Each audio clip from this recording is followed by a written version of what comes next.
Hello, this is Karen Loshbaugh with Art to Ride in Zoolander. This is an update so everybody can see how he's improving.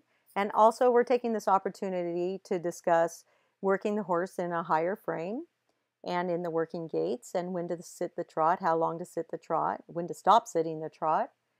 We're picking up this session towards the end where we've already started the canter work or beginning to start the canter work. And I'll describe what I'm feeling and why I'm riding him as I do. Hopefully this will give you a better idea how to work your own horse. So here we are. As for the canter depart, he comes up a little bit of a strength issue, but I just want him to go easily into the canter. Always maintaining the elbow to the bit line. You don't want a broken line there. I ride him very long in the neck, especially because this horse was ridden too much in the hand, and so he would always soften his neck in the wrong place. He would do that between the second and third vertebrae instead of softening the poll in the jaw. So it's a little bit of a retraining, but you always want to feel like the horse is always flowing forward in front of you, that the neck isn't truncating back into you. So I'm going to turn down the center line here and do some of the leg yield. I'm not looking for perfection. I'm just looking for him to answer to my inside leg so I can fill him into the outside rein.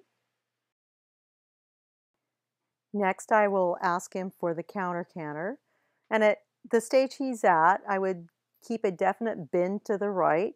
My outside leg is back from the hip to remind him to keep the same bend. And as he progresses in his development, then you would keep him a little bit straighter. But you'll see right here how he gets a little stiff behind because it's a little bit difficult. So I open up the stride again and let him move forward.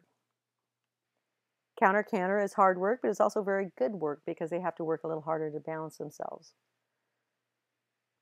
So then I'll put him into a little bit of a shoulder four, once again, just to get him carrying a little more weight behind.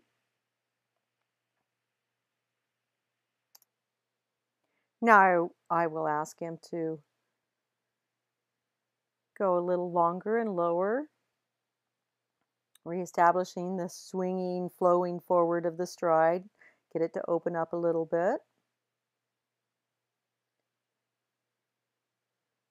And then I'll ask him to come down into the trot from this frame so that he gets used to listening to my body aids, not so much rein aid, but the body aid, because you never want a horse like this, or any horse really, to start shortening their neck back into you. It's very important that he keep it long and out. There. Now that trot is nice.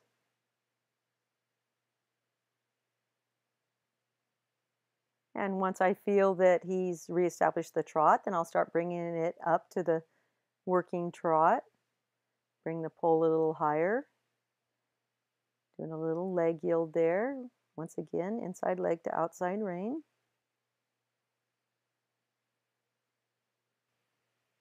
So when I feel like I've got him in a nice swingy trot where I feel the back engaging, then I rise and put him in a working frame.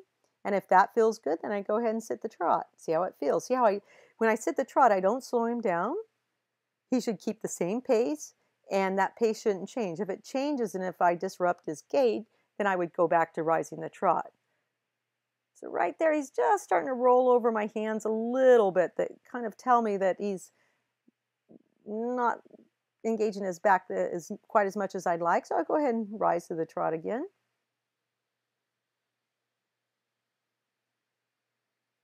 A little bit of a shoulder four there. Rising trot.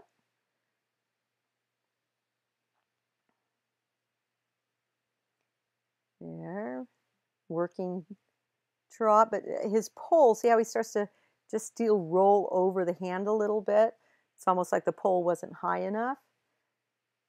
And a horse that has already got this habit and it's hard to get them to stretch out into the contact, I want to be very, very careful that he doesn't start rolling over the bridle and start to try to lean on the hand. So I go back and put him into the stretch and then try bringing him up into the working frame again, rising to the trot until I feel like he can sustain it, and then I try sitting the trot. There we go in the sitting trot. That was a little better. But then he just starts to lose a little bit there. So I go ahead and rise to the trot again. And back into making him nice and supple and swingy and relaxed, engaging the back. You can't force the horse to do more than he's capable of doing. That's why horses get resistant and then they get tense in the back, and then you're just going backwards. So always just working the horse within his capabilities. You have to, of course, push the issue a little bit to see if he can do a little bit better, see what's there. That's not so bad, but he is kind of starting to roll in, over the hands again, so I go back into the rising trot.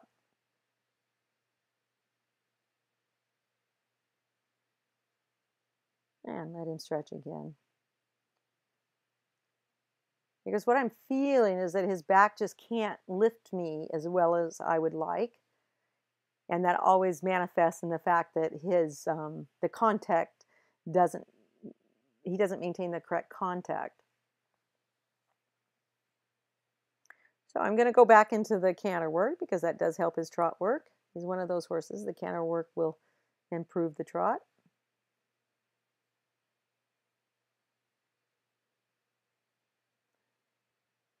And once again, the same movements. Leg yield, inside leg to outside rein.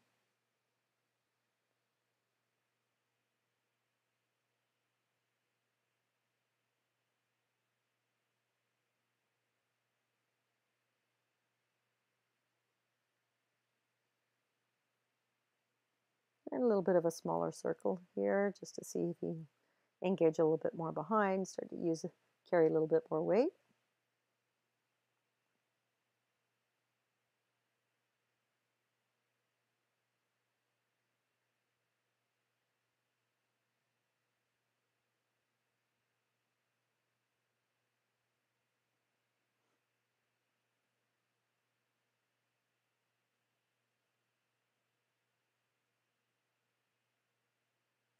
And then I would imagine I'm going to do the counter canter here. Keeping the bend to the left at this stage as he improves. I would keep him a little straighter. You can see how he has to work a little harder to balance himself, which is why it's such a good exercise. And so I open up the stride again, reestablishing the impulsion, and then letting him stretch again just to get him a little more supple over the back. I always want my session with him or any horse to just flow from one movement or one gait to the other. Always keeping a nice rhythm, keeping that relaxation, that suppleness. And just ask him to offer a little bit more each time. So if you ask too much and the horse can't sustain it, then he's going to start using the wrong muscles and you're actually going to be working against yourself and against him. And then they begin to resent it because you're asking them to do something that they can't. So here he is. I'm ready to sit the trot again. Nice.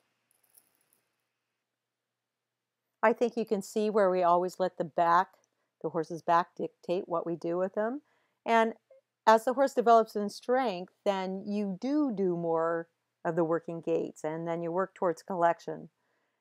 But at the stage he's at right now, he needs to be brought back into the long and low frame because that's where he can engage and move the best. And pretty soon, as you can see here, the sitting trot, he doesn't lose any of that. And that's when we know that he's ready. Now, as soon as he starts to lose it, he just did right there where he got a little bit running and started rolling over the hands. So it's time to bring him back where he's comfortable. I think you can imagine what would happen if I were to sit the trot or force him into a frame that he wasn't capable of doing, how much that his work would deteriorate. His back would get stiff. He would quit moving and swinging from behind. I always want to end my session with the horse very relaxed, supple, in a very good frame of mind, because then he'll look forward to the next session and he should enjoy this work as much as I do. Not that we don't push the horses at times and they do get tense when they're learning something new, but that ability to bring them back into the relaxation and the frame of mind where they want to work for you and they want to learn something. Horses nor rider work well or learn well under tension. Thank you for joining me, and I hope that helped answer some of your questions. And it's just a matter of patience and letting the horse develop at his own pace, and he will remain a happy and willing partner.